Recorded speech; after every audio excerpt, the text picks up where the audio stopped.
Electrical smart और everyday YouTube channel में आपका स्वागत है। आज हम देखेंगे एक इमरजेंसी लाइट जिसमें 6 वोल्ट का बैटरी लगता है। 4.5 एच का एम्पियर का है।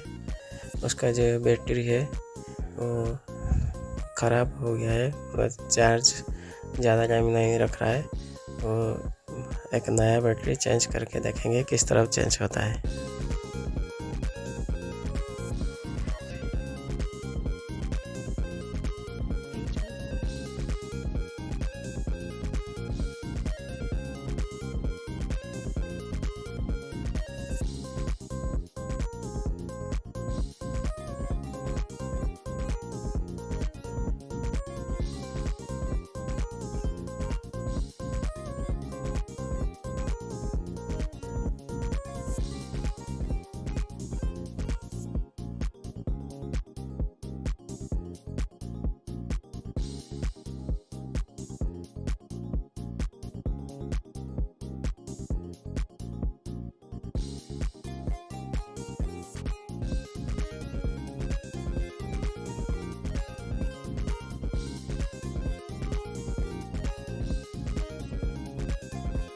ये जो बैटरी है सिग्मा कंपनी का है। 6 वोल्ट 4.5 एच का है।